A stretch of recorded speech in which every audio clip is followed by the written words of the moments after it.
इस क्वेश्चन में दिया हुआ है कि हमने एक ब्लॉक है m मास का, वो एक सरफेस पर रखा हुआ है, और वो जो सरफेस है वो y is equal to X cube by 6 से हम इसको डिफाइन करते हैं। तो सरफेस बनाना कोई डिफिकल्ट नहीं है। ये देखिए, ये y हो गया, ये x हो गया। तो याद कीजिए, मैंने बताया था y is equal to X square में y की पावर है 1। तो जिसका पावर कम होता है हम लोग ग्राफ को उसी के पैरेलल कर देते हैं। तो y के पैरेलल मैं इसलिए कर रहा हूँ क्योंकि y का पावर जो है वो 1 है। तो यहाँ पर क्यूब भी होगा तो उससे कोई फर्क नहीं पड़ेगा, वो ग्राफ ऐसे ही रहेगा।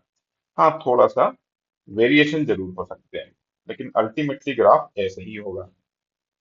ठीक।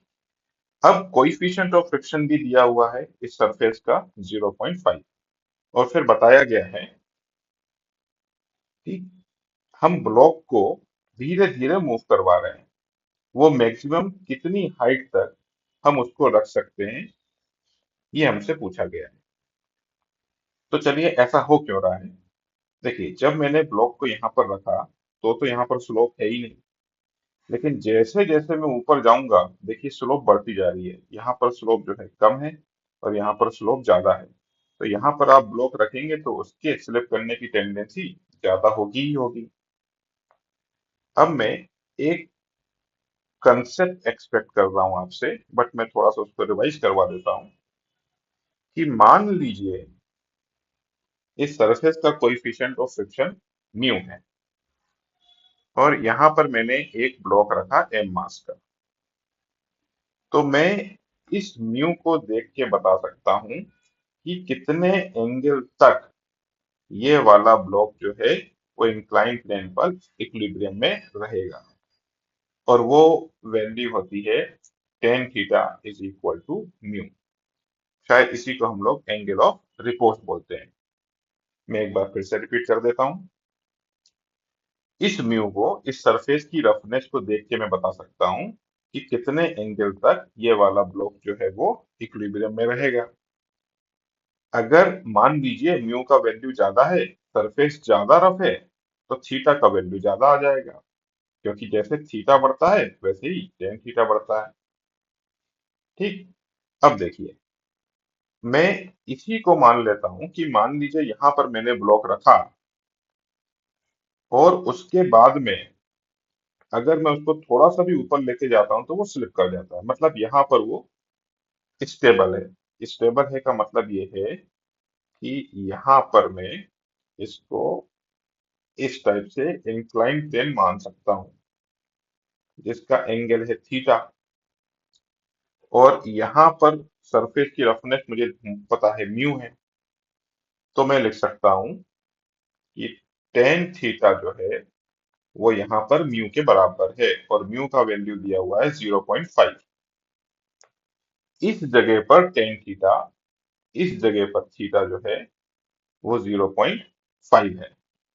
इस जगह पर टेन थीटा का मतलब होता है D Y by D X. तो टेन थीटा की जगह पर क्या लिखा मैंने, D Y by D X will be equal to 0.5।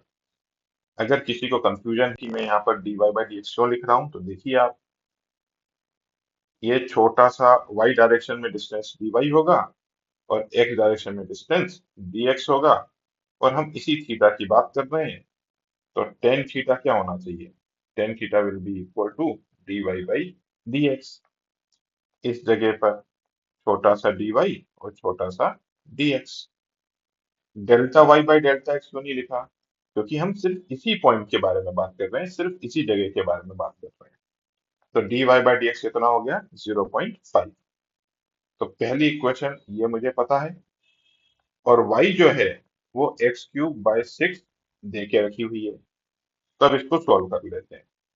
y की जो वैल्यू है वो यहाँ पर पुट कर देते हैं।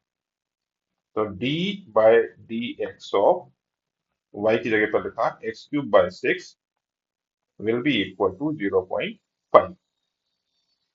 1/6 कांस्टेंट है, बाहर निकाला, एक्स क्यूब को डिफरेंशिएट करेंगे तो 3x square, that will be equal to 0.5।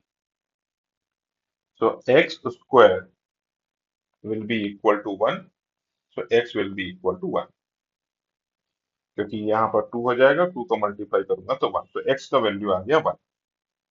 अगर मैं x का वैल्यू 1 यहाँ पर पुट कर दूं तो मुझे y का वैल्यू कितना मिल जाएगा, y का वैल्यू मिल जाएगा 1/6। तो x का वैल्यू है 1 और y का वैल्यू है 1/6। मतलब मैं कितना ऊपर रख सकता हूँ उसको, 1/6 हाइट तक रख सकता हूँ। उसके ऊपर लेके जाऊंगा मैं तो एंगल बढ़ जाएगा और वो स्लिप कर जाएगा। तो ऑप्शन 1/6 इज करेक्ट। तो इसका आंसर लिख देते हैं, आंसर विल बी ए।